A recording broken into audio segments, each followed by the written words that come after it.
Assalamu alaikum wa rahmatullahi wa barakatuh. Ashhadu an la ilaha illallah wahdahu la sharika lahu wa nashhadu anna Muhammadan abduhu wa rasuluhu. Amma ba'du, fa'udhu billahi minash shaitanir rajim. Bismillahirrahmanirrahim.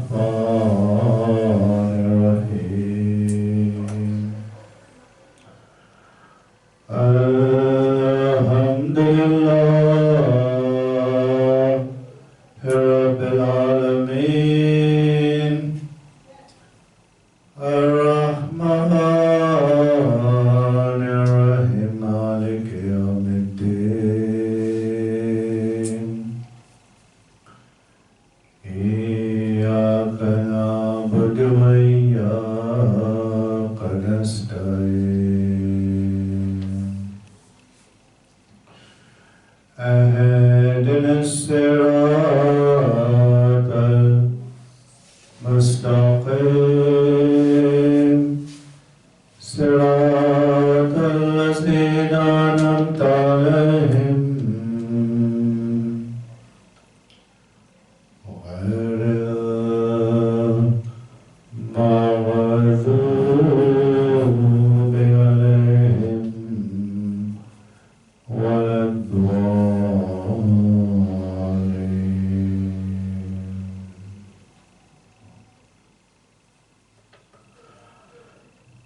My dear disciples and my other brothers, sisters, and children of Islam, I wish you all Assalamu alaikum wa rahmatullahi wa barakatuh. In the context of the Sirat-un-Nabi Speech, I have chosen to talk to you about several aspects of the life and personality of the Holy Prophet of Islam, that is our beloved Prophet, Hazrat Muhammad Mustafa Sallallahu Alaihi Wasallam, including the event preceding his birth.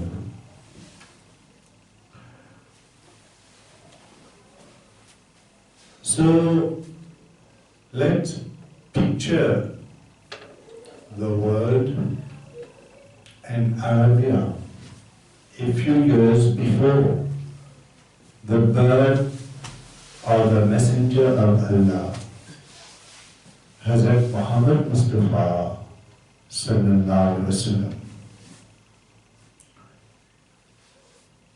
The situation in the world is unstable and dangerous.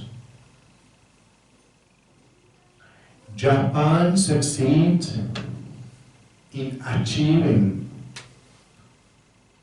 a confederation of kingdom after long struggles between decadent conservative and the new generation steeped in Chinese culture and Indian Buddhism. China adopts the philosophy of Siddhartha Gautama the Indian prophets, that is Buddhism. Confucius stepped back. China is armed with sufficient military might to control the Silk Road to the detriment of Japan and Korea. Then it's since during 4th century of civil war. India is ruled by the Gupta dynasty. It is of remarkable economic prosperity. Persia struggles with its internal crisis with its minorities. Yemen, taking advantages of Iranian political instability, is shedding the Persian yoke. In Iraq, the Christian like me vessels collaborate and threaten the Persian Empire.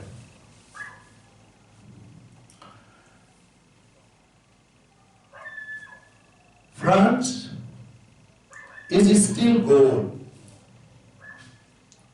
250 years after the death of Clovis, it is ravaged by wars, murders, and looting town and country and countryside are ruined. The traces of Roman civilization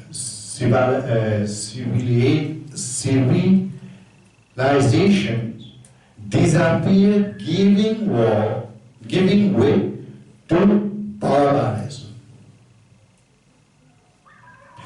England is invaded by the Anglo-Saxons, being pagans and coming from Germany. They erased the fragile trace of Roman civilization and built temples.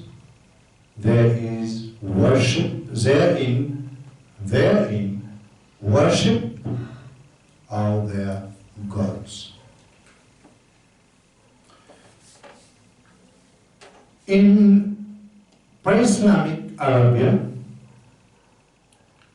long before the birth of the Holy Prophet, the Prophet Hazrat Muhammad Mustafa sallallahu alaihi wasallam, the Arabs lived in ignorance, jahiliyyah, ignorance, and discord. At the dawn of Islam, almost all Arabs are polytheists and believe hard in idolatry.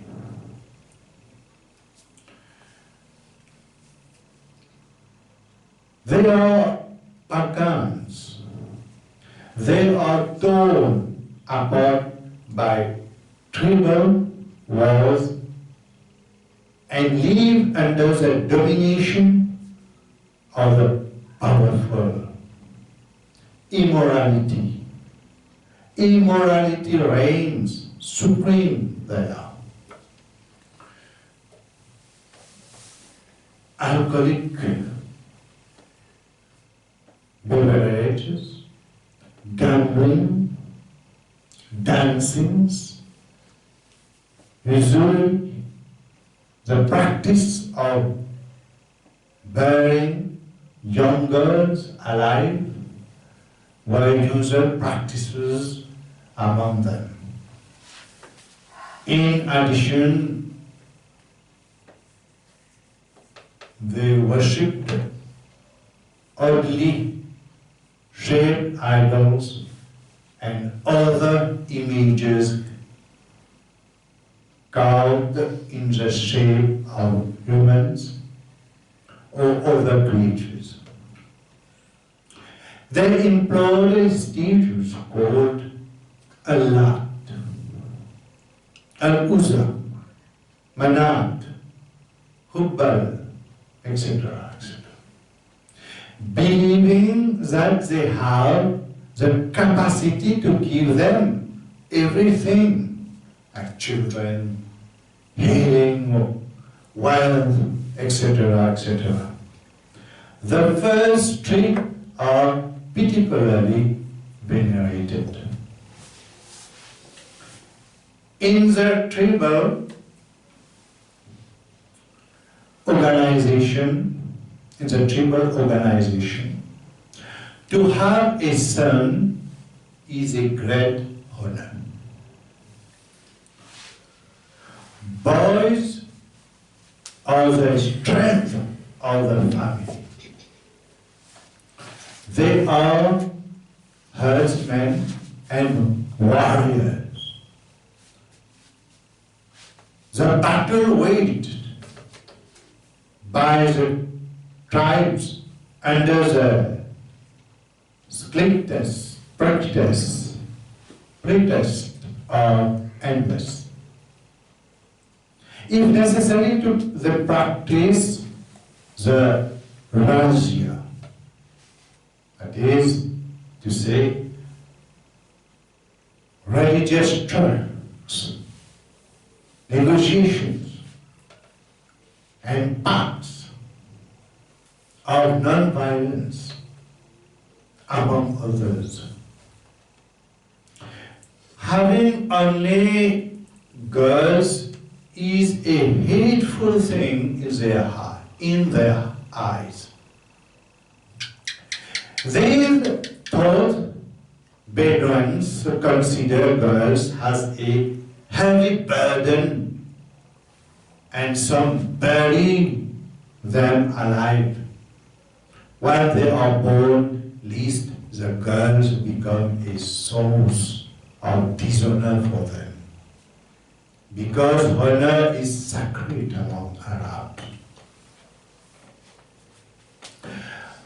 Arabia, being an isolated and arid land, gave birth to Islam.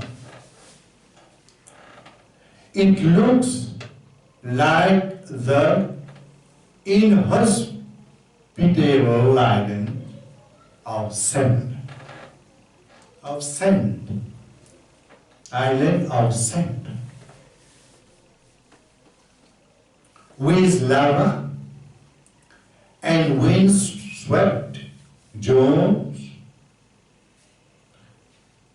Yet these desert island areas and roads are taken by camel caravans led by Bedouins going and coming from Syria to Yemen. These caravans can survive thanks to the many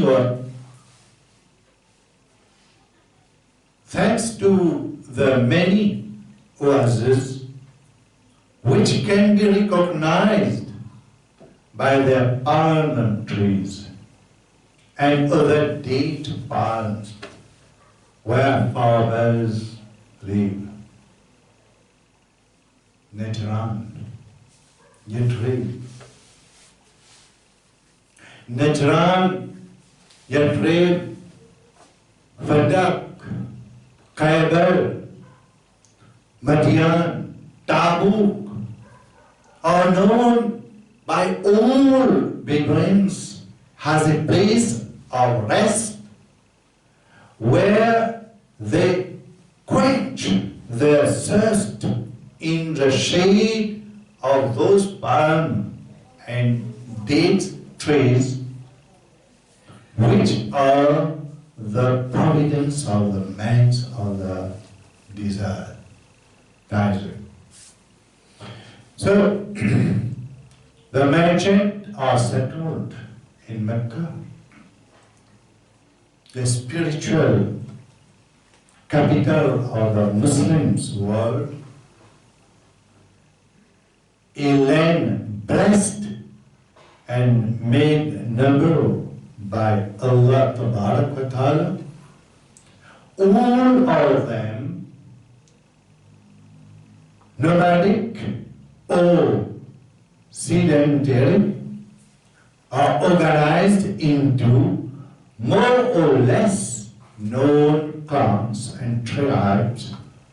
The famous Quraysh tribe is subdivided into 10 clans, including that of Azim.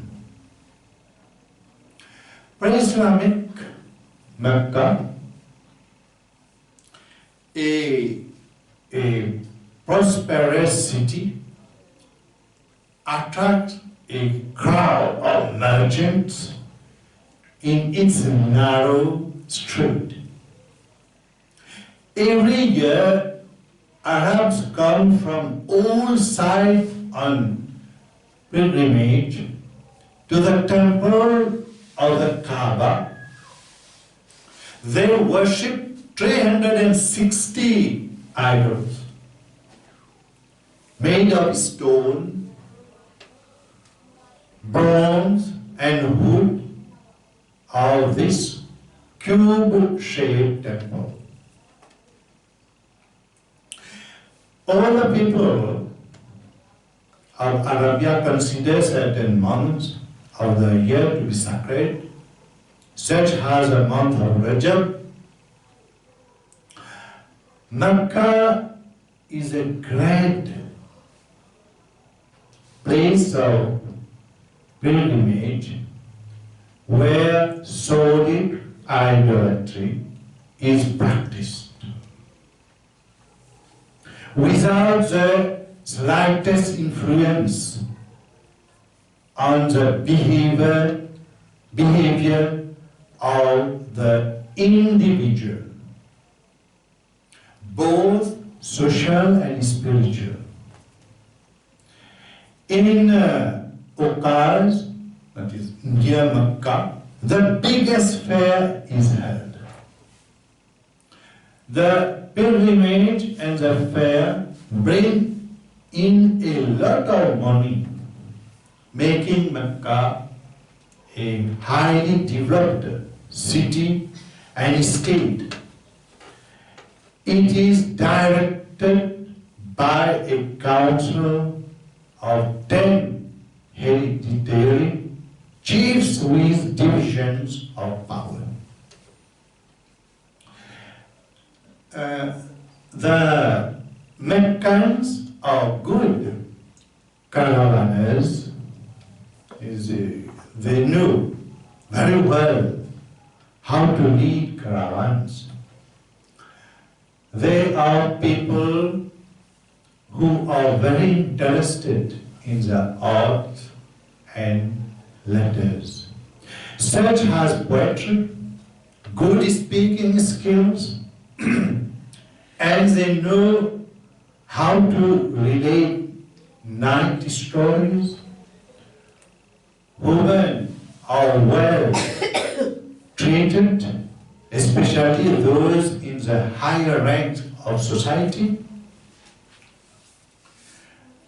They have the right to own property of their own.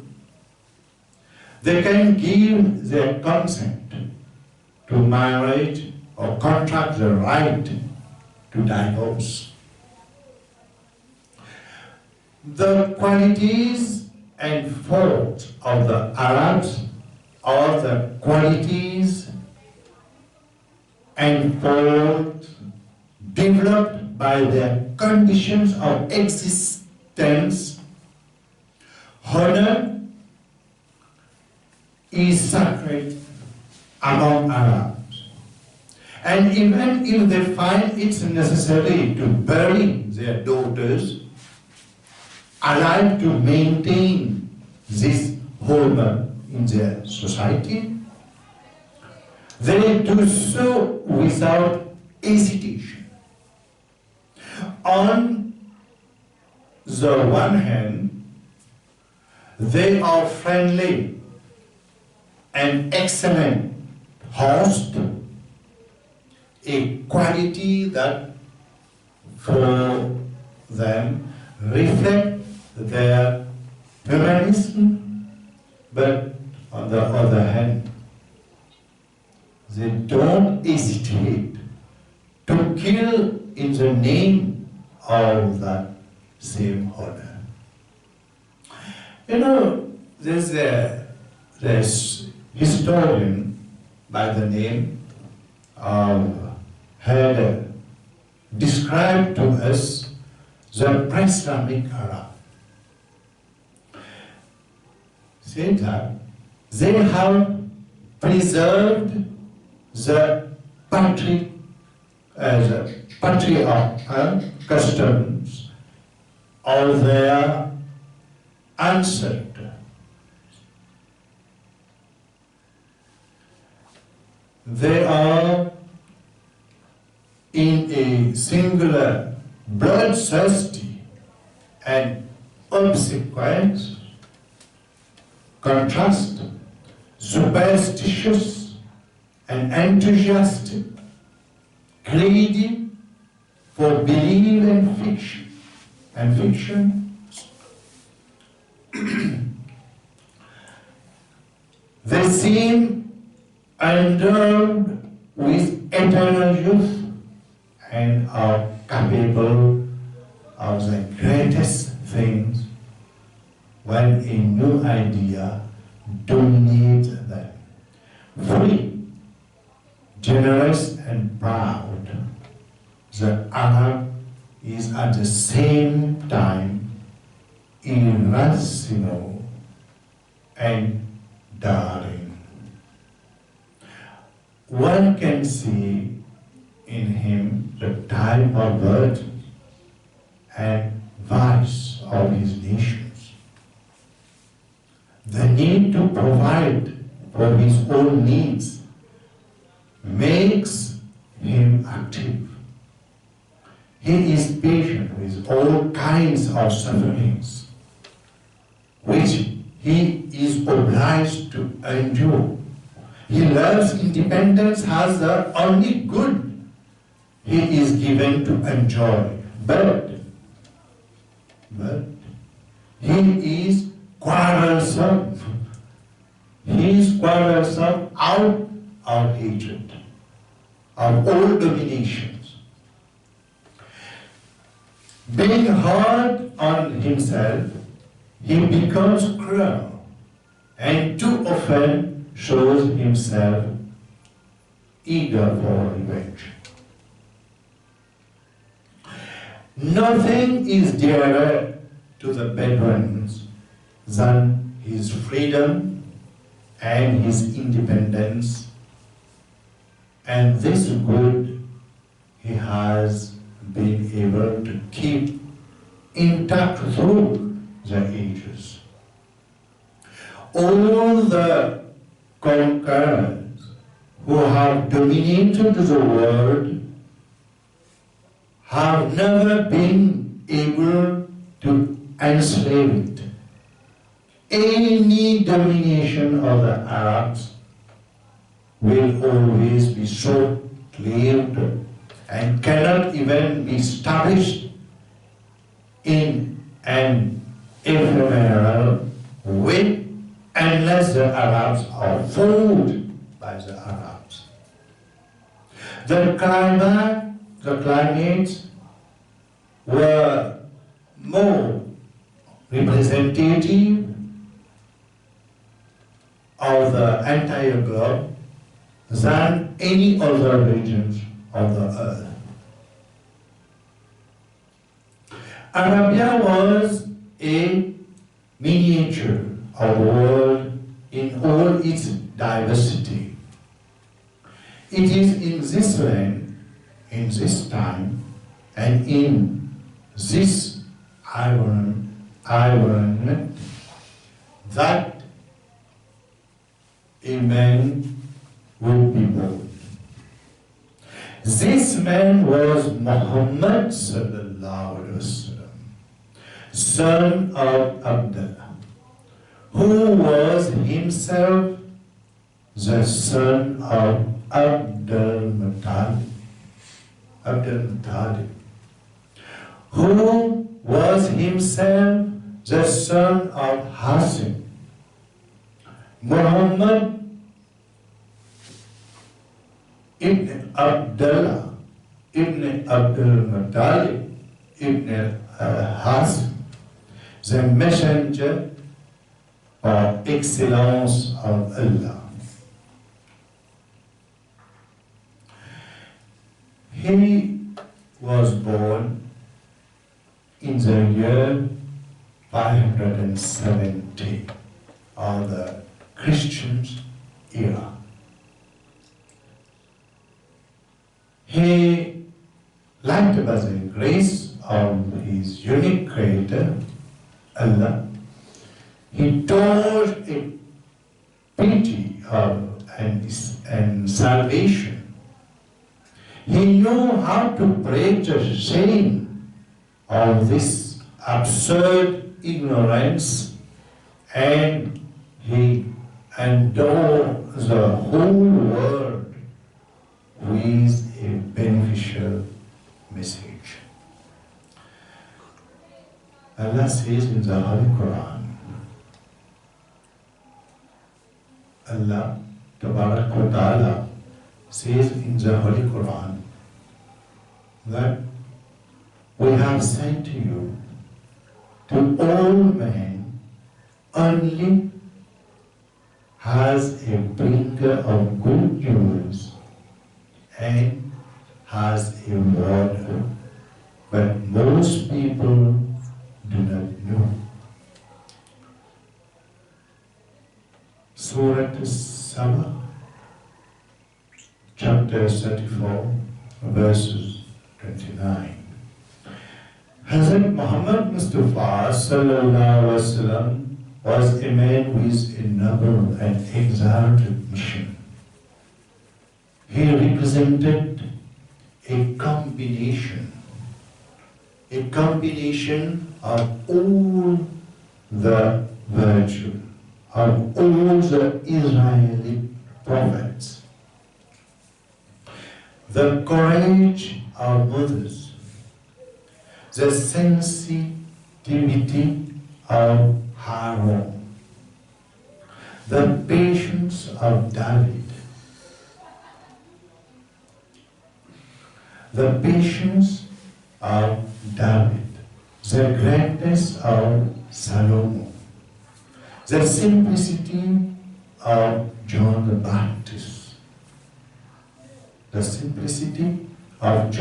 Baptist, the humility of Jesus, etc., etc. All of them being the servants of and prophets of God.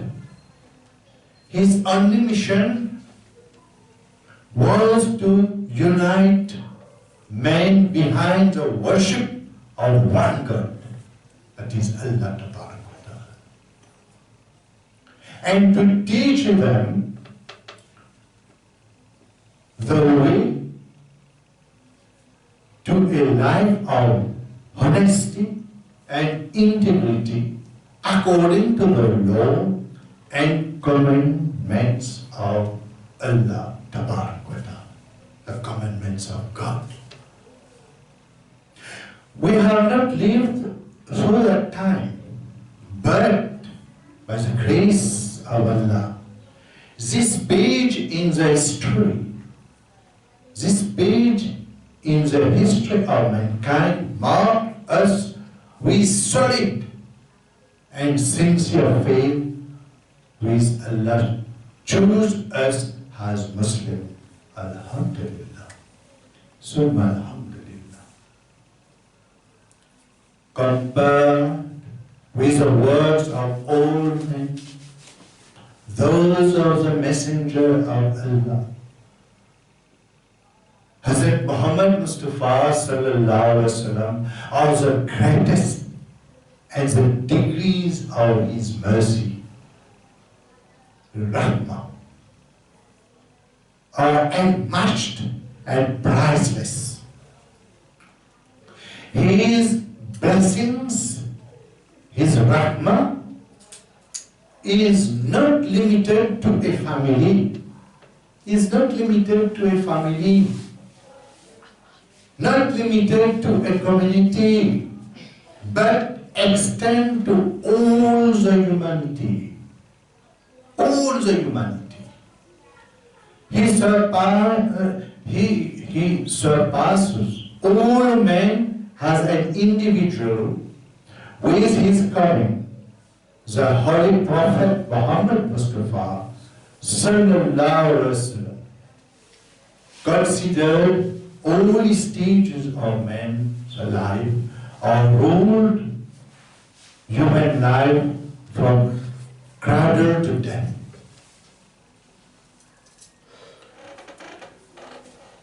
Hazrat Muhammad Mustafa sallallahu alaihi wasallam was the first man to initiate efforts to abolish slavery, discrimination, and caste. He viewed all men as one body, one family, without distinctions or discrimination on the basis of his skin color, race, or nationality. For him, the supremacy of man is found only in the fear of Allah, the taqwa, the fear of Allah, and that all human beings are the children of Adam alayhi salam.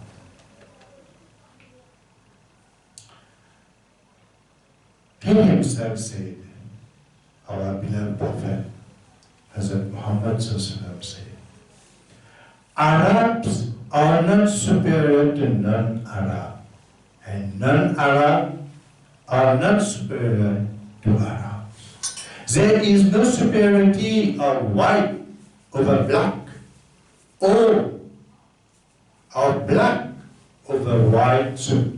Superiority is found in variety.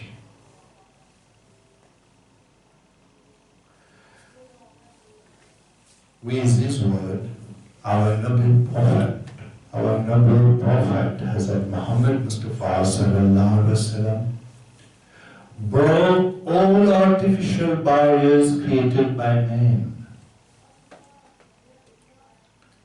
The Holy Prophet sallallahu alaihi wasallam gives a right to the children.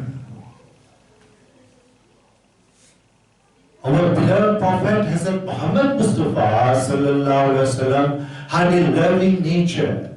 He was constantly concerned with the relationship between children and their parents. He insisted that parents educate, nurture, and instill respect and good manners in their children. In the Hadith Tirmidhi, our beloved Prophet said that the father's greatest duties toward his children is to teach them respect above everything else, to show the degree of the great responsibility, he said about it, every man is a shepherd to his family, and he will be questioned about every member of his family. This hadith is found in Bukhari Sharif. Hazrat Muhammad Sallallahu the envoy of Allah paid attention to the youth. He urged young people to spend a pious life and to stay away from evils. Forces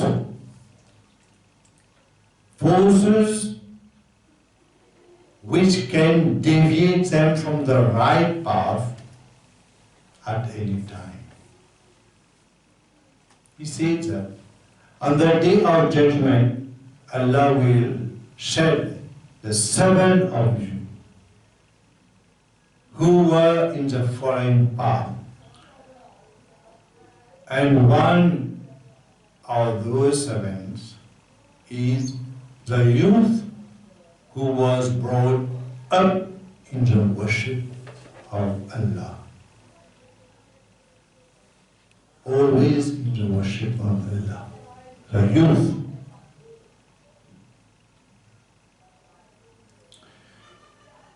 To protect these young people against the forces of devils, of evils, which lie in wait for them, he urges them to resort to marriage, to get married, which remains the most powerful shield against satanic temptation.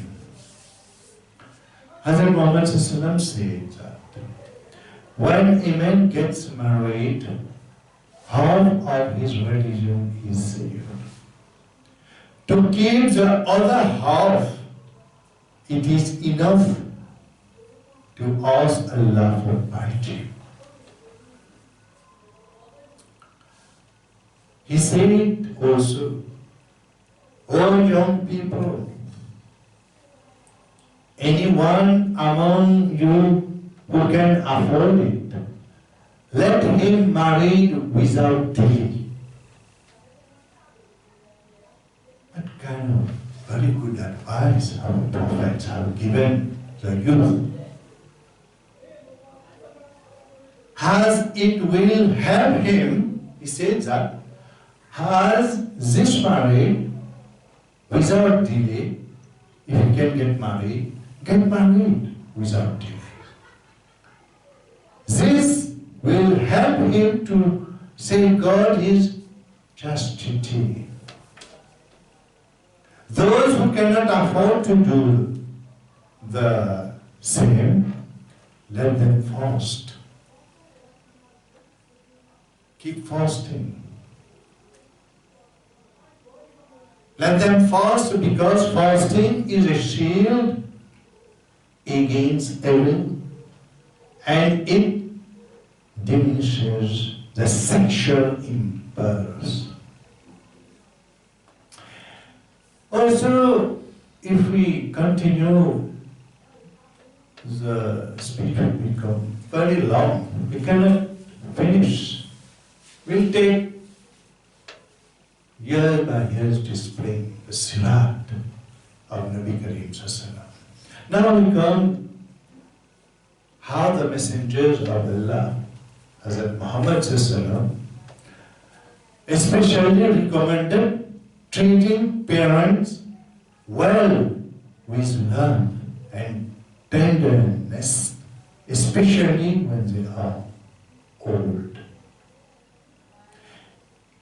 Our beloved Prophet Hazrat Muhammad Sallallahu Alaihi Wasallam said,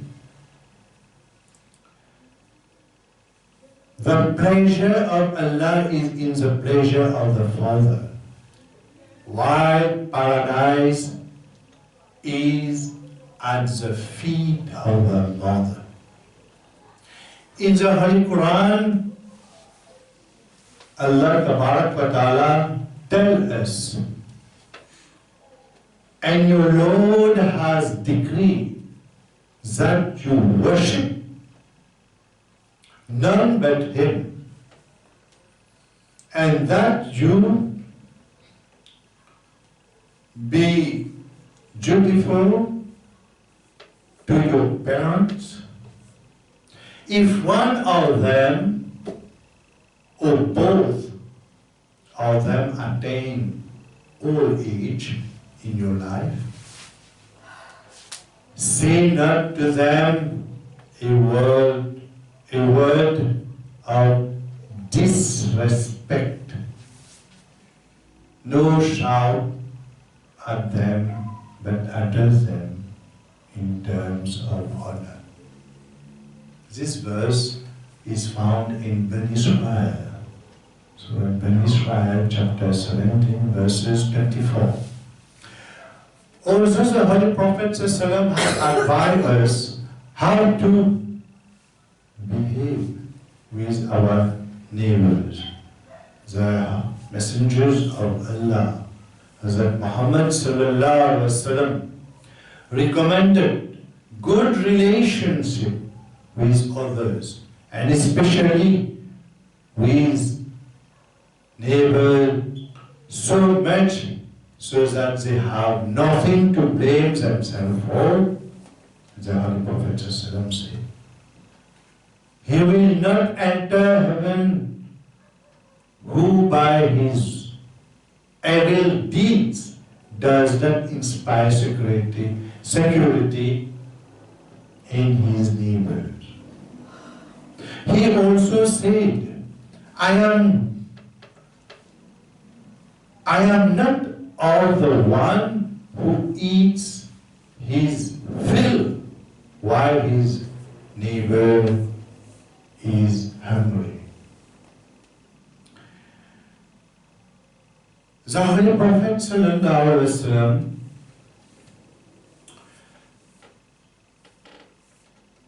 treated the old people, the elderly, with great respect and tenderness. The elderly, according to him, must be respected, looked after, and pampered by their families. They should not be rejected and send the old people's home for the rest of their lives, like we have seen now. How many children they send their old parents to their homes. They lose these blessings of their parents.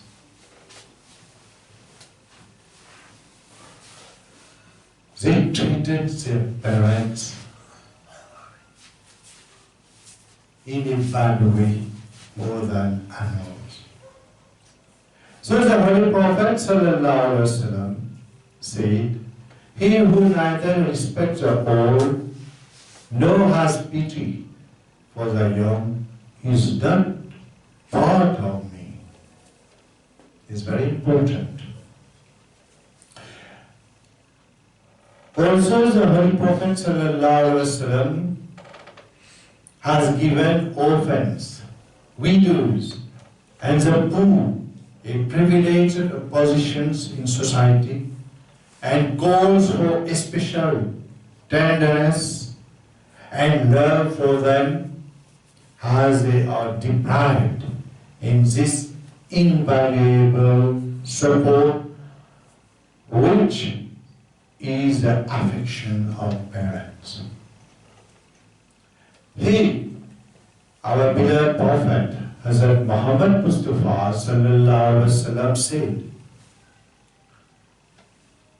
whoever takes care of orphans will be with me in paradise like is next to the middle finger. He also said that the person who works for the widows, for the widow, is like the one who prays, all night and fast during the day. MashaAllah. Allah. So, in a country where women had no human value, the Messenger of Allah, that is our beloved Prophet, Hazrat Muhammad Mustafa sallallahu alaihi wasallam, gave her high stature and gave her important rights in society. He instituted laws to preserve the woman from the violence of her husband, from the tyranny of her parents-in-law and her relatives, in order to maintain her dignity, honor, and chastity. The most perfect, he said that, the Holy Prophet ﷺ said, the most perfect Muslim is the one who behaves the best toward his wife.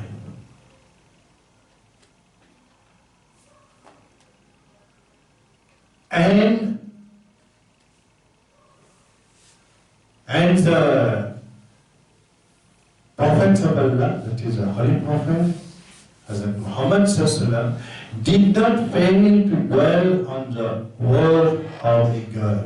He said, if a person has only daughters, and with joys and gratitude, he has taken care of them, they will become his shield against hell. MashaAllah. The Holy Prophet ﷺ also concerned for justice, charity, and benevolence. He is not limited to humans, but extends also to animals. He cursed those who targeted living animals. Look what he said. He cursed those who target a living animals. The Holy Prophet ﷺ said, a person was walking on his way when he became extremely thirsty. He suddenly came upon a well and so went down into it so that he could drink from the water. Upon coming out, he saw a panting dog eating the dirt, I think, searching for water. The man thought to himself, this dog has thirsty, has I was. The man thought to himself, this dog is as thirsty as I was. So the man again descended down into the well, filled up his leather sack with water, and holding it in his mouth, climbed back up and quenched the thirst of the dog. This act, that is this action, Allah held in high esteem and so forgave the man. Then the following question was placed before the Prophet Hazrat Muhammad sallallahu alaihi wasallam. Ya Rasulullah sallallahu alaihi wasallam. O Messenger of Allah, shall we then have a retribution for the good done to animals? Then the Holy Prophet sallallahu alaihi wasallam replied, yes. Every good to every living being is rewarded by Allah Ta'ala. MashaAllah. So our beloved Prophet, Hazrat Muhammad Mustafa sallallahu alaihi wasallam, was a remarkable and excellent man. His earthly life as a man and messenger of Allah is highly excellent representation of divine covenant. He was a perfect man and messenger of God. He taught us how to achieve excellence in our faith and in our human life. Certainly Allah said, Allah tells us in the Holy Quran, indeed in the messenger of Allah there is a beautiful model for you. Surah Al-Azhar, chapter 33, verses 22. We can say the Encyclopédie Britannique, Encyclopedia Britannica, proclaim the Holy Prophet Muhammad sallallahu alaihi wasallam as the most successful man of religions on this earth. MashaAllah, Allahu Akbar.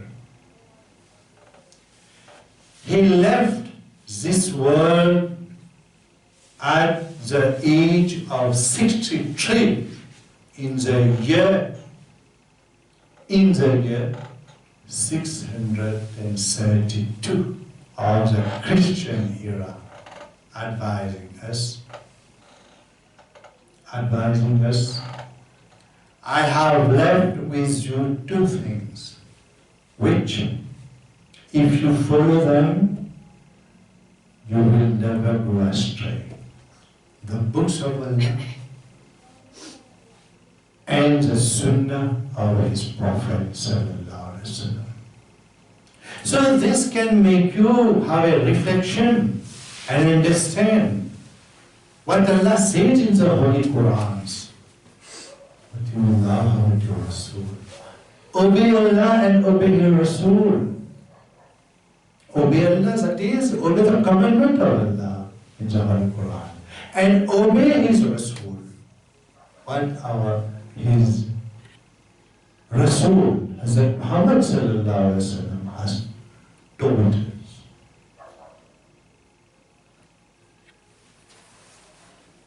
The Sirat of our beloved Prophet sallallahu alaihi wasallam is a model for all humanity, and especially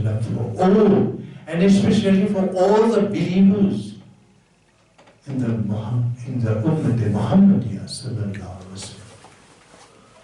With that, it's time to end. With that, I end here. If we continue to talk, there is a lot to say about our beloved Prophet, Hazrat Muhammad Mustafa sallallahu alaihi wasallam, rahmatul lil alameen, Khalifatullah. One speech is not enough to recount his excellences, whether physical, moral, and spiritual. So, may Allah send His many blessings upon him and his family as well as his companions, and all of us in the Ummah Muhammadiyah sallallahu alaihi wasallam. May Allah open the way for us to the victory and glory of Islam as in the day of our beloved Prophet Hazrat Muhammad Mustafa sallallahu alaihi wasallam. I end my speech. Thank you for your attentions. Assalamu alaikum wa rahmatullahi wa barakatuh. May Allah bless you all. Inshallah.